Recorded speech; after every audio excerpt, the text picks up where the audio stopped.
Hey guys, this is Ink Escape, coming to you with Storytime for Nerds, a podcast dedicated to telling you, my fellow nerdy people, the stories that you want to hear. Now, without any further ado, let's grab our drink of choice and dive right in.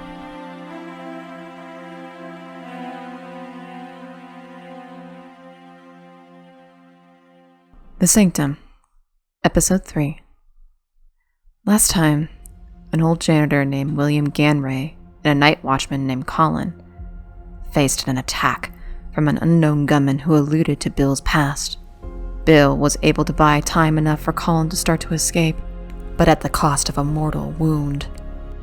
And now, the gunman, kneeling on Bill's wound, takes aim at Collin's retreating car. Bill glares up at this man, this monster, as the edges of his vision start to blur. His heart pumps more of his lifeblood out with each beat. The weight of the gunman's knee on his wound bores into him. Even through the red haze, Bill can see the gunman tighten his grip on the trigger.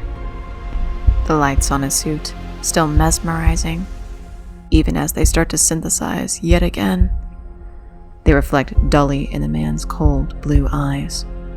Expressionless eyes. Pitiless eyes. The smile on his face doesn't reach them. Bill recognizes that look. It is the look of a perfect killer. After all, he used to see that expression in the mirror every day. He thought that man was dead, buried in the ashes, but oh well, that's life. Be just don't Regan, lunatist. Bill tries to breathe, but only succeeds in spitting more blood on the gravel. Distantly, he can hear Collin's car racing away. Bill does not regret the reality of his own impending death. He had managed to stay one step ahead of death's door once too often in his life. And now, at last, it was here, his reckoning, in the form of the man who now had him pinned to the ground. The man's arms automatically track Collin's car more acutely. Bill knows he has no time to hesitate. He sees the gunman take his final aim and thinks, "No way, you jackass."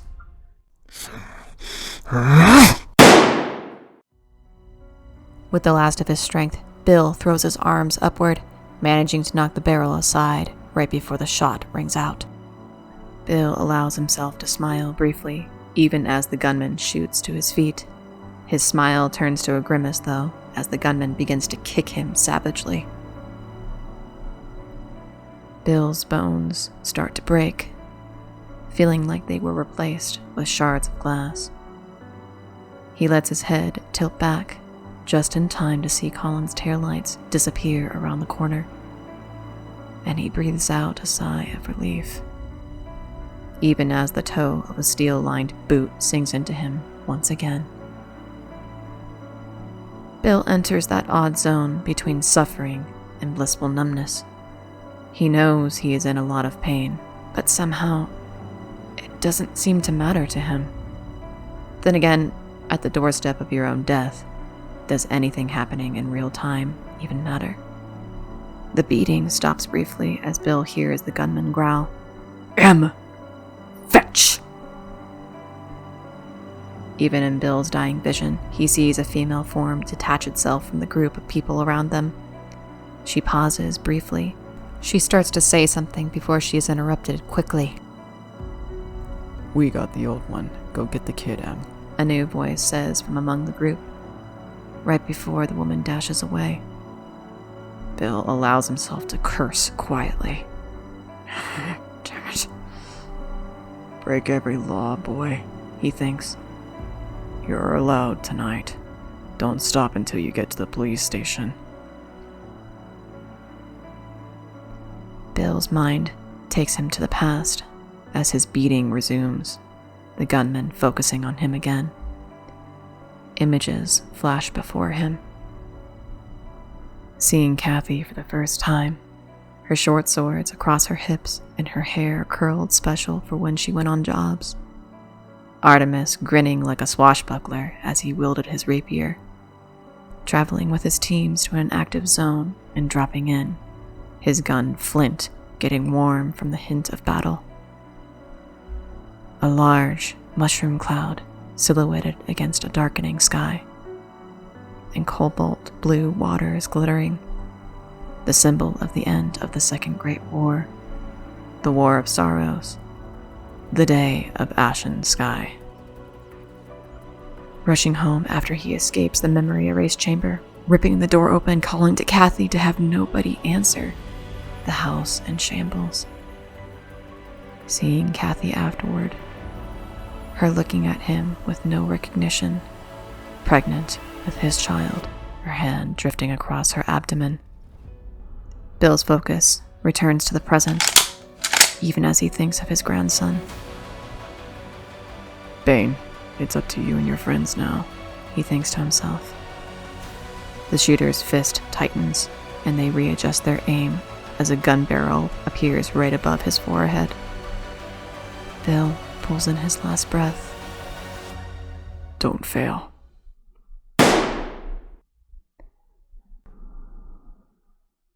Sometime later, the shooter rolls his shoulders to shake off soreness. His glasses have slipped sideways with the last hit to the old man. Out of habit more than conscious thought, he rearranges them on his nose until they are straight.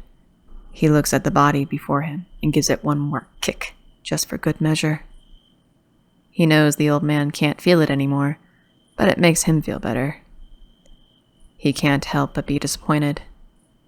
This old raisin is the legendary guardian of the Sanctum. Jim Arian kicks the body yet again, this time tearing the abdomen open, contents oozing onto the gravel. Oops, he utters, resolving himself that at least they were able to find the old man. Some of his associates talked about the man as if he were some sort of god or devil. But Jim Arian had found him. Run him to ground like any mortal man. How dull. Just then, Arian notices his team standing behind him, uncertainty in their postures. He rounds on a particularly muscular man with salt and pepper hair and beard. Did you forget why we're here, Dean? Are you waiting for an invitation? Arian asks. Without missing a beat, Dean turns to the rest of the group, ordering them to search the area and takes the keys Collin had dropped as he does so. Arian looks down at the old man's ruined body, picks it up, and carries it to a dumpster inside the fence, not envying the cop that would find it eventually. Whoopsie daisy. Dean suddenly materializes behind Arian. It's open, sir, he says simply, and Arian feels himself grin. He enters the warehouse and hears one of his team members telling a joke, rather too loudly for Arian's liking. Arian remembers the man's name as Robert and notes that he is standing out of attention, unlike his other, more well-trained subordinates. He is inside a hidden trapdoor in the building, undetectable unless one knew where to look for it. Arian strides toward the group, Dean trailing him respectfully. Robert sees Arian approach, and his face goes pale for a moment before he falls into the line with the rest of the team. Instead of going to the trapdoor, Arian walks to him directly and takes satisfaction in the fear that creeps into the man's eyes. Did I tell you to look in there? Arian asks. Robert pauses before answering.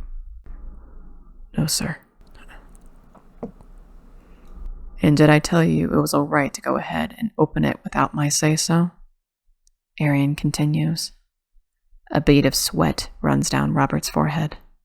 No, sir, says Robert again, a slight tremor in his now clenched fist. Did I tell you to scope out the inside for treasures of your own? Arian asks. I didn't. Robert starts, but breaks off when Arian raises a finger to silence him. Don't lie to me. Arian's ice-chip eyes glint wickedly in the low light, and after a moment, he continues. What were your orders again? Robert pauses and says, "To find the entrance," but Arian interrupts him again.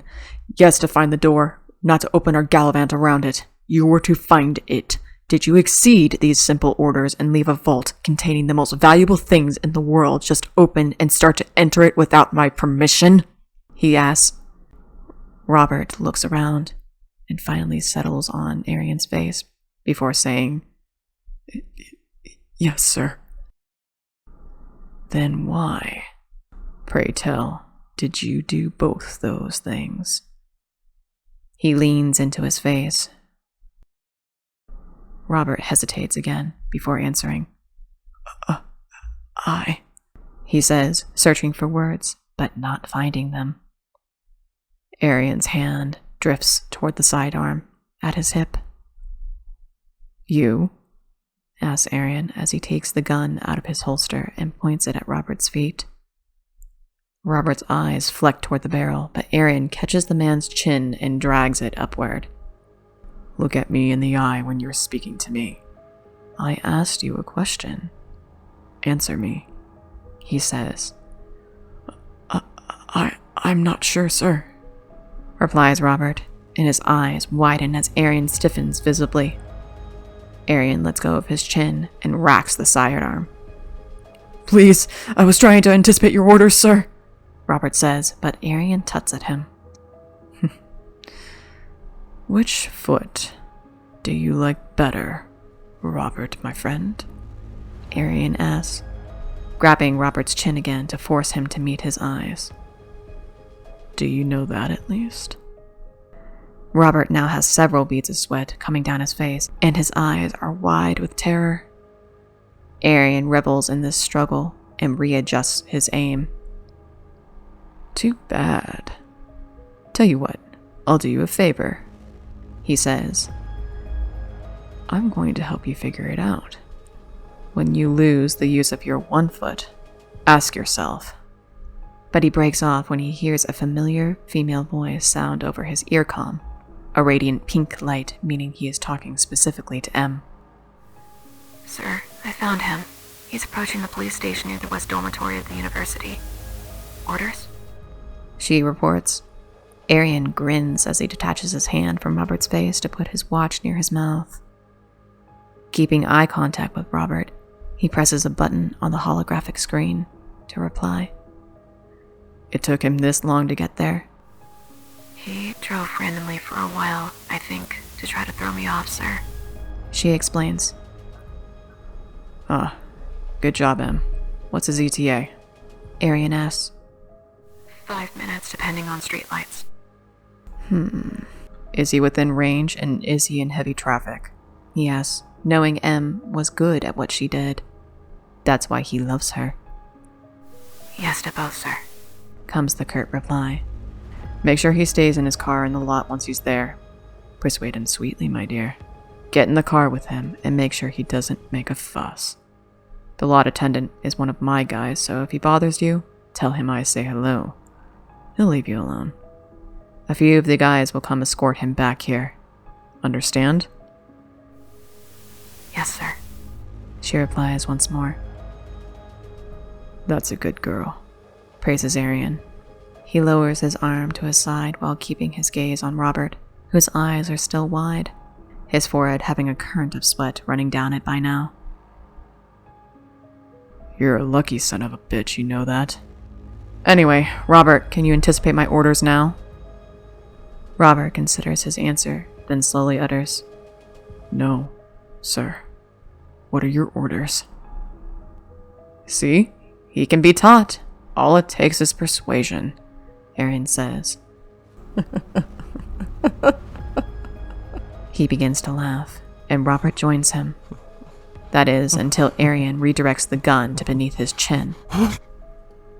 You have 5 minutes to get the kid along with Dean. 5 minutes to show me you're worth something. Off you go now, he says, lowering the gun at last. Robert salutes and dashes away with Dean by his side. Seconds later, an engine roars to life. Arian approaches the hole and descends the ladder to the dark underground. A single motion detector light illuminates when he hits the bottom. It reveals a light switch on the wall. Arian breathes deeply. The smell of stale air, oil, and cleaning agent meets his nose, and he breathes it in like a fine perfume. He braces himself and flips the switch. Row after row of shelves greet his vision. The subterranean space, shockingly large. An assortment of ancient-looking objects are on every single shelf, packed together neatly. And Arian smiles yet again. So, it truly was here, under his boots this whole time. The Sanctum's vault, full to the brim with relics. Arian begins to laugh as he calls to his team waiting above. "Call Director Arwen. Tell him his war is a go."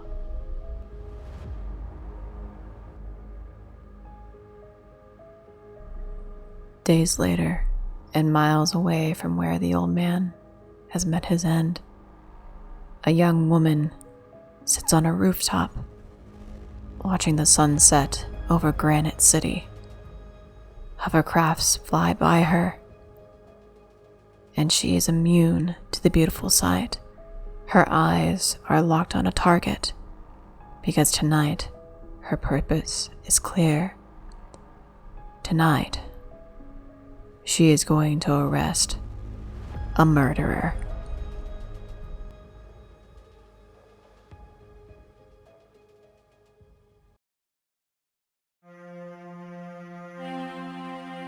Hey guys, this is Nicole Ray, otherwise known as Ink Escape. Thank you so much for giving episode 3 of The Sanctum a try. Check back next week for episode 4, and as always, all hail nerds. Let me know down in the comments below if you guys would like any sort of supplementary material like lore or artwork or anything like that. I will go ahead and post it for free this week. Let me know and leave a comment, drop a like. Thank you guys.